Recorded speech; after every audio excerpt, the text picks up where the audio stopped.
সুধী দর্শক শ্রোতা মণ্ডলী, আপনারা দেখছেন বরাক সংবাদ। এই মুহূর্তের একটি গুরুত্বপূর্ণ সংবাদ নিয়ে আপনাদের সম্মুখে উপস্থিত আমি খয়রুল। কলকাতার মমিতা দর্শন কোন মামলার প্রতিবাদে উত্তাল রামকৃষ্ণনগর। হাজার হাজার ছাত্রছাত্রীর মোমবাতি মিছিলে কাঁপল রাজপথ। আরজি করে ডাক্তার মমিতা দেবনাথ দর্শন হত্যাকাণ্ডের প্রতিবাদে হাজার ছাত্রের মোমবাতি মিছিলে কাঁপল রামকৃষ্ণনগরের রাজপথ। স্লোগান উঠল মহিলাদের সুরক্ষিত করো ভারতে। সেই সঙ্গে হাজার ছাত্ররা গর্জে উঠল পশ্চিমবঙ্গের মুখ্যমন্ত্রী মমতা বন্দ্যোপাধ্যায়ের বিরুদ্ধে।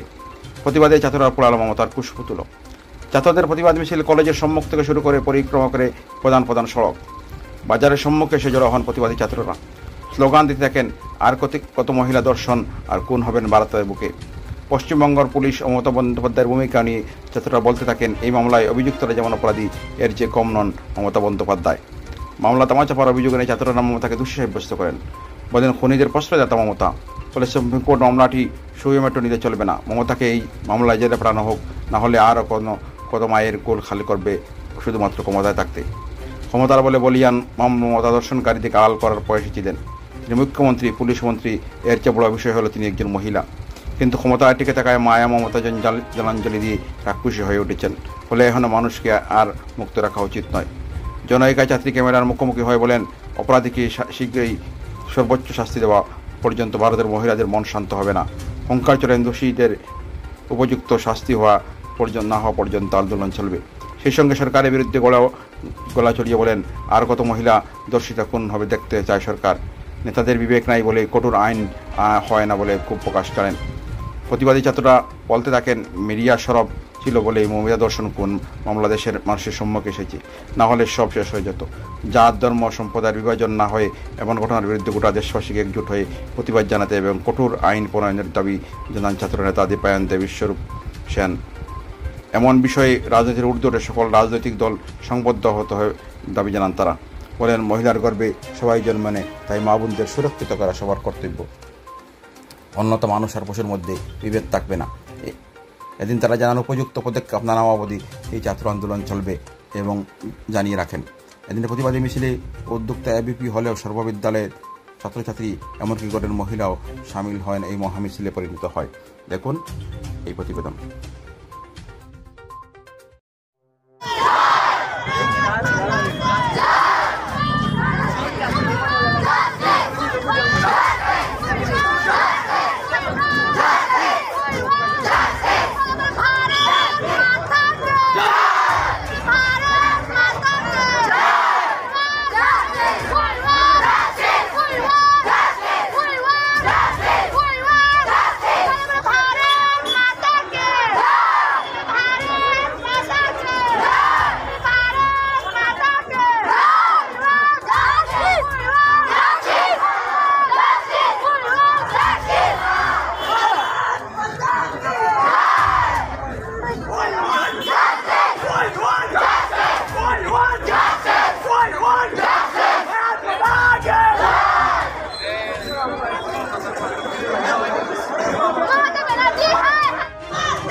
মমতা ব্যানার্জি কবে আমাদের দাবি মানতে হবে আমাদের দাবি মানতে হবে আমাদের দাবি মানতে হবে We want justice! We want justice! We want justice! Bharat Pataki!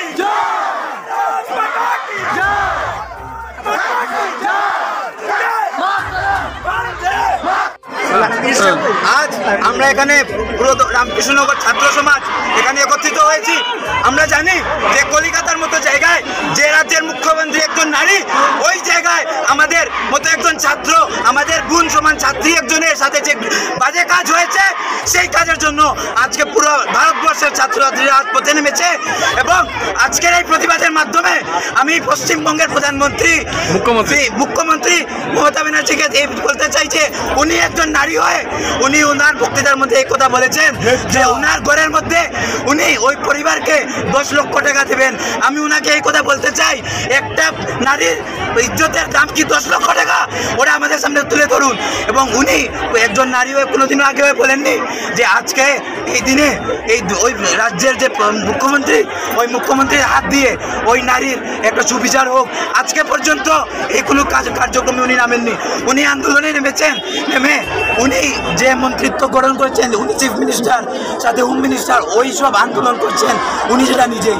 তাহলে উনি নিজের পদত্যাগ নিজে দিন, নাইলে আমাদের এই আন্দোলন চলবে।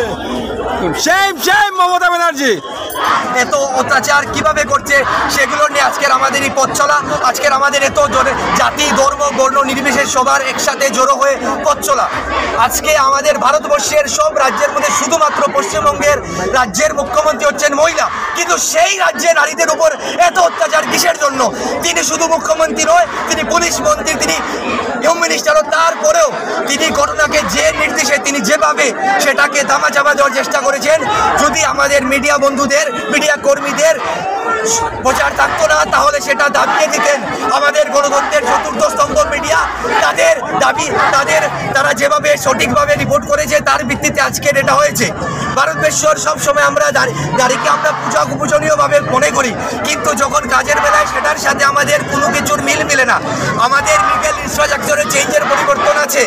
আমাদের দেশে একটা যে কোনো জন কোনো ক্রাইম করতে একবারও চিন্তা করে না, কারণ আমাদের ন্যায় ব্যবস্থা এত ঢিলা, আমাদের লিগ্যাল ইনফ্রাস্ট্রাকচার এত দুর্বল, যে কোনো কেউ যে কোনো ক্রাইম করলে তার শাস্তি হতে হতে অনেক সময় চলে যায়। আমরা যদি সার্ভেগুলোর ডাটা দেখি, আমরা দেখবো যতগুলো রেপ রেজিস্টার্ড হয়েছে তার থেকে ডাবল রেজিস্টার্ড হয়নি। কারণ কি? কারণ হচ্ছে আমাদের জানে ওরা, যদি ওরা এসে জানায় ওরা বিচার পাবে না, তৎসঙ্গে তাদেরকে আমাদের সমাজ অন্য দৃষ্টিতে দেখবে। সুতরাং আমাদের সমাজের অংশীদার হিসাবে আমাদের যে দৃষ্টিভঙ্গি পরিবর্তন হওয়া দরকার।